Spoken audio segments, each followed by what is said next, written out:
at the end of the day, it is a family system, but it's all based on like where you are, all those values that the family taught you and brought you up, right?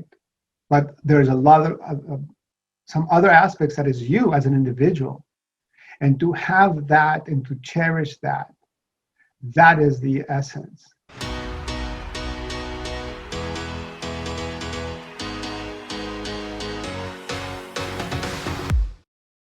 I was like you, Alvaro. When I first went, I had my first mentor ever, which that's a whole nother story, but I got dragged there. I did not want to go. I didn't ask for help.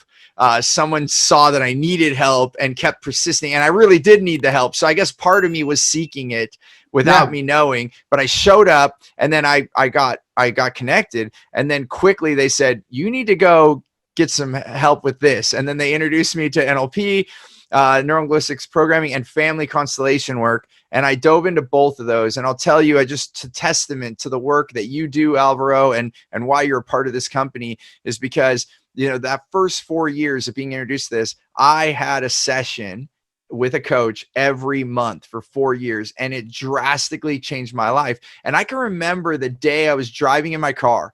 And before this, I didn't realize it either. Like, talk about awareness. I didn't realize I was expecting to lose things, and it's like going in line with my father. Like, he lost everything that he worked so hard for, which is so sad. And and don't get me wrong, as I say all this, I love my dad, for sure. He's my father, and I'm grateful for everything he did for me and continues to.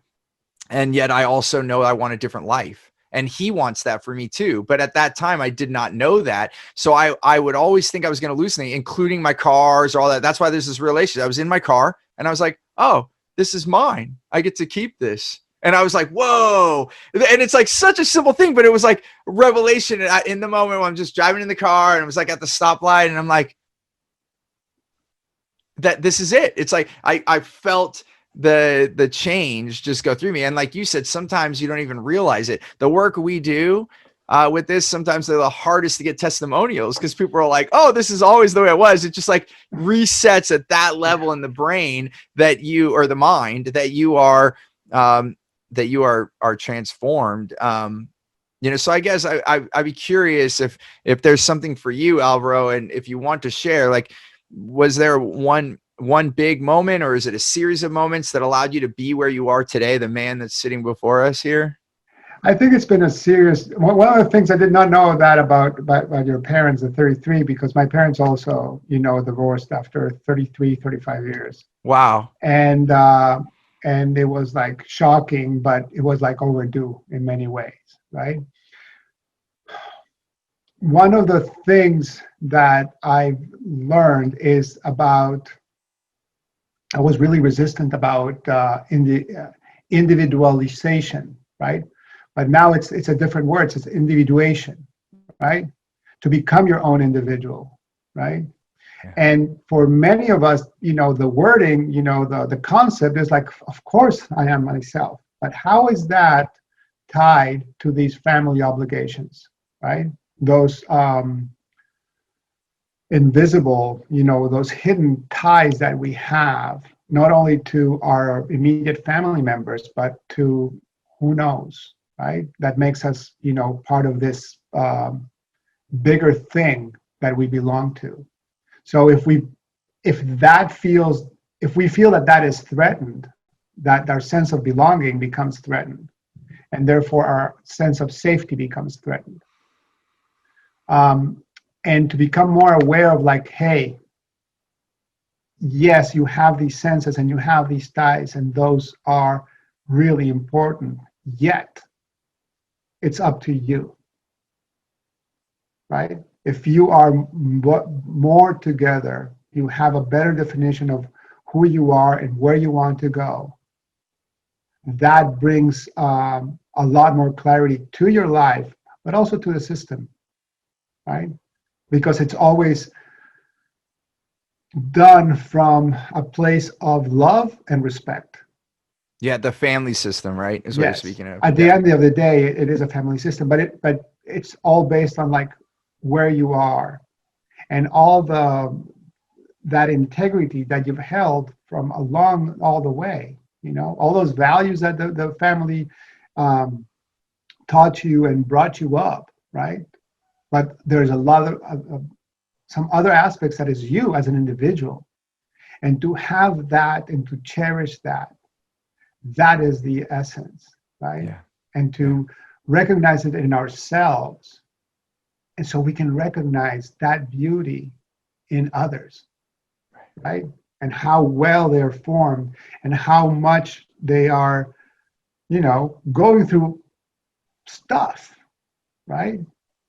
And then how that, because through time we've been changing all along, right? But there's things that keep bugging us. How come? Right. So some things have been able to dissolve, and those others that have not, perhaps with a little bit of a session, 2 sessions, a lot of sessions, I don't know, just to start dissolving that frozen, right? It depends on how frozen it is. Well, yeah, that's it. And even sometimes that are things that have been extremely frozen in one session, I've seen amazing changes, and then others it seems like, oh, this is not that much, and then it takes many sessions. So it all depends on the system and the person and all of these things that are factors. And then also like that resistance of self, right? Like, so are we resisting the change? I know I was at certain points, so I'll definitely be direct about that. And it's hard to see it in ourselves. That's why working with somebody else, it's not the thing that you can see in the mirror.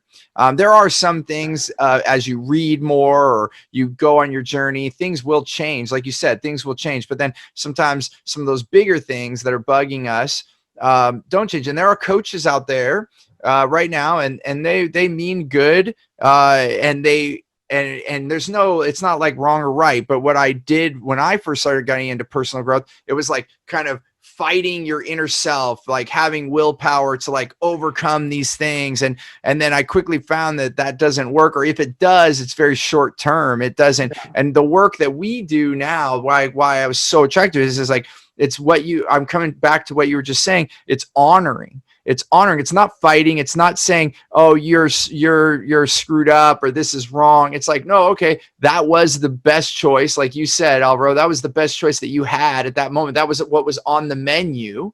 And now what would you like to add new things onto that menu? And then we can do that. And then you can choose what you would like. It's like going into the restaurant and someone's opening up the menu and you only see like an old 3-day-old tuna sandwich on your menu, and then the person at the table next to you is like having an amazing gourmet meal, multi-course, and like, are we at the same restaurant? And we're at the same seat of life, and you still choose that 3-day-old. Yeah. How about we get some new things on your menu, and then we honor, but we're not going to be, upset about it. For whatever reason, that was the best choice for whatever period of time that was. So I love that it's honoring. And I guess I'll say this to kind of sum it up. I thought that when I was doing personal growth, that I was changing myself. I had to become someone better. And I realize now it's actually letting go of all the things that were not serving me, because I've always been here. So it's actually allowing me to be me. And that was huge. Hey there, I want to give you something really big. It's called Clear Path to Customers. It's the way that we get the right language to get the right client. I like to call them your wow clients, so that you can have more results, more revenue, more raving fans, and more referrals. And I want to give this to you absolutely free. And all you have to do is go to stevenapolitan.com to check it out, or you can look at the description here. We'll put the details there. As always, remember, choose gratitude and create freedom.